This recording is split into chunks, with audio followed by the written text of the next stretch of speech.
আজ আমরা জানবো আলসার নিয়ে।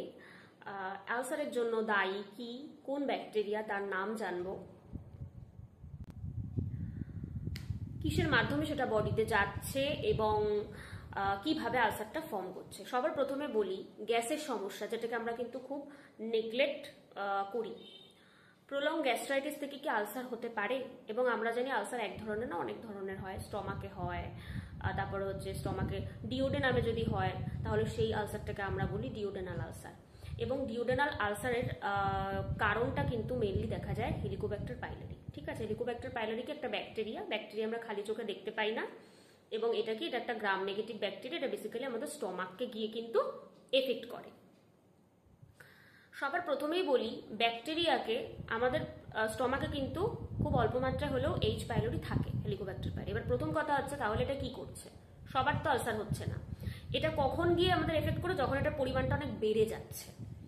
এবার আমাদের স্টমাকের মিডিয়ামটা হচ্ছে অ্যাসিডিক মিডিয়াম, আর অ্যাসিডিক মিডিয়ামে কিন্তু এই ব্যাকটেরিয়া এইচ পাইলোরি বাড়তে পারে না।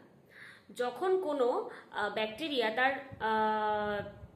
তার নিজের বংশবিস্তার মানে নিজের জায়গাটাকে খুব ভালো করে জাকিয়ে বসতে চায়, তখন তার বাড়ার জন্য, তার গ্রোথের জন্য কিন্তু তার ঠিক যেই মিডিয়ামটা চাই সেটা তার দরকার। এবার সে কি করে বাড়বে? আলসারটা কি করে করছে? এই এইচ পাইলোরি কি করে? ইউরেজ নামক একটা এনজাইমকে সিক্রেট করে স্টমাকে। এই ইউরেজ কি করে? ইউরেজ, ঠিক আছে, এনজাইমটার নাম। এটা কি করে? আমাদের স্টমাকে যে ইউরিয়া, সেই ইউরিয়াটাকে কনভার্ট করে দেয় অ্যামোনিয়া। ভাবুন কত কিছু করতে হচ্ছে। এটা ছোট ব্যাকটেরিয়াকে তো আমরা খালি চোখে দেখতে পাই না। এইবার এটা শরীরের ভেতর করছে আপনার স্টমাকেও। ও কি করছে? ইউরেজ এনজাইমকে সিক্রেট করার পর ও স্টমাকে থাকা ইউরিয়াকে অ্যামোনিয়াতে কনভার্ট করছে এবং একটা গ্যাস রিলিজ করছে, যার জন্য এই ধরনের পেশেন্টদের প্রচন্ড মাত্রায় গ্যাস হয়। ঠিক আছে, গ্যাসের প্রবলেম থাকে। আর এই যে অ্যামোনিয়াটা ও সিক্রেট করছে, এই অ্যামোনিয়াটা কি করছে? স্টমাকের সেই মিডিয়ামটাকে কিন্তু অ্যালকালাইন করে দিচ্ছে, যার ফলে কি হচ্ছে? ওর বাড়তে সুবিধা হচ্ছে। তাহলে ও কেন করছে? যাতে ও সেই জায়গাটাকে জাকিয়ে বসতে পারে, ও বাড়তে পারে। এইভাবে আস্তে আস্তে আস্তে আস্তে ও কি করছে? আর এই মিউকাস মেমব্রেন খায়। ব্যাকটেরিয়া তো কিছু খাবে, ও মিউকাস মেমব্রেন খায়। এইভাবে খেতে খেতে কি খাওয়া মানে কি? জায়গাটাকে ঘা করছে, আলসারেশন হচ্ছে।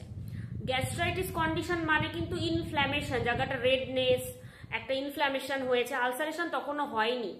সেই কন্ডিশনে যদি পেশেন্ট ভালো করে ট্রিটমেন্ট করে তার কিন্তু আলসার হবে না। সেই কন্ডিশনকে যদি সে নেগলেক্ট করে, কন্টিনিউ সে মেডিসিন নিয়ে যায়, অ্যান্টাসিড নিয়ে যায়, কোনো কিছু পাত্তা না দেয়, তাহলে কিন্তু সেটা আলসারে কনভার্ট হবে। ঠিক আছে, তাহলে এইচ পাইলোরি কিন্তু এইভাবে স্টমাকের মেনলি যে মিডিয়াম সেটা অ্যাসিডিক মিডিয়ামেও বাড়তে পারে না, তাই সেটাকেও অ্যালকালাইন করার চেষ্টা করে। তার পদ্ধতি কি? ইউরেজ এনজাইম সিক্রেট করে স্টমাকে থাকা ইউরিয়াকে অ্যামোনিয়াকে কনভার্ট করে, যার ফলে মিডিয়ামটা অ্যালকালাইন হয়ে যায় এবং ওর আলসারেশন ফর্ম করতে সুবিধা হয়।